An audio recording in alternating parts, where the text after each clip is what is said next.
சென்னையில் அந்த துப்புரவு பணியாளர் 10 நாளாக போராட்டத்தில் இருக்காங்க. துறை அமைச்சராக நீங்கள் போய் அவங்களை இன்னும் சந்திக்கலன்னு சொல்லி யார் சொன்னால்? நான் போய் பேசினேன். அறநிலையத்துறை அமைச்சர் சேகர்பாபு அவர்கள், எங்கள் துறையினுடைய செயலாளர், எங்களுடைய ஆணையர் எல்லாம் சேர்ந்து பேசினோம். அவங்களுக்கு எல்லா விதமான இதுவும் சொல்லியாச்சு. எந்த அளவுக்கு நீங்கள் வாங்கின சம்பளத்துலையோ அல்லது சலுகையிலோ எதுவும் குறைக்க மாட்டோம், அப்படியே கொடுப்போம்.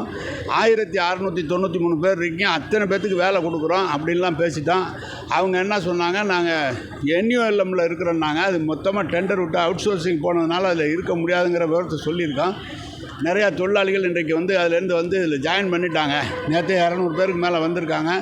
தொடர்ந்து பேச்சுவார்த்தை அவங்களோட அறநிலையத்துறை அமைச்சர் சேகர்பாபு, அவரோட தொகுதி, அது துறைமுகம் தொகுதி, அவர் பேச்சுவார்த்தை நடத்திட்டு இருக்காரு. சுமூகமாக இன்னும் 2 நாளில் முடிஞ்சிடும்.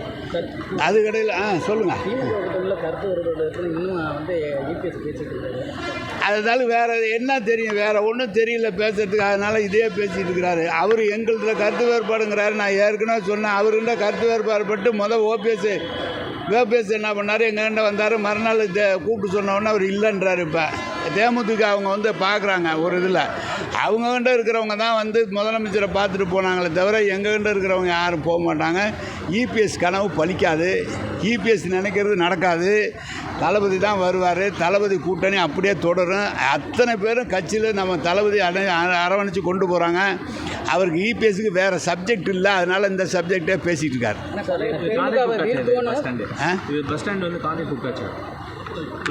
இப்போ விட்டாச்சு. இன்னும் 1-2 நாளில் முடிஞ்சிடும். எல்லாத்துக்கும் கடை கொடுத்துருவோம்.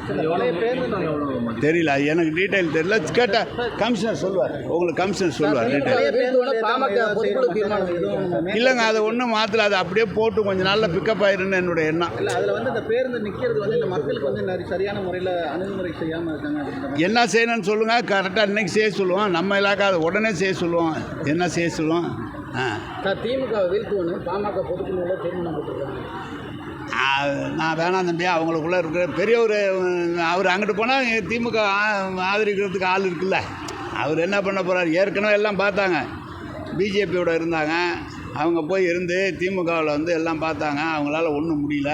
இப்போ எங்களை தளபதியாக திமுக அரசை விமர்சித்தா தான் அவருக்கு அடையாளம் காட்ட முடியும். அதனால் அவர் தொடர்ந்து விமர்சனம் பண்ணிகிட்டு இருக்காரு. அதை பற்றிலாம் ஒன்றும் இல்லை தம்பி. பாமகவில் ஒரு பிரிவு திமுக வரும் தெரியல. அதெல்லாம் எனக்கு தெரியாது. அதெல்லாம் நான் அது மாதிரிலாம் சொல்ல வரல. அது அவங்க கட்சி உள்கட்சி விவகாரம். அதிலெல்லாம் நாங்கள் தலையிட முடியாது.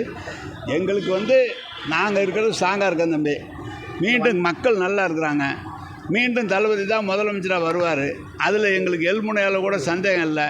அவங்க இப்போ என்ன சொல்கிறாங்க, மக்களுடன் ஸ்டாலின் இப்போ ஆரம்பிச்சிங்களே, ஏன் 4 வருஷம் கழிச்சுன்னு ஆரம்பித்தார். அவர் 4 வருஷம் சேலத்தில் இருந்துட்டு இப்போ தான் வெளியே வந்தார். அவர் எதுக்கு வந்திருக்காருன்னு கேட்டேன் நான். அது மாதிரி எல்லாமே நல்லா இருக்குது. ஜனங்கள் நல்லா இருக்காங்க. தளபதி நல்ல காரியங்கள் செஞ்சுட்டு இருக்கிறாரு.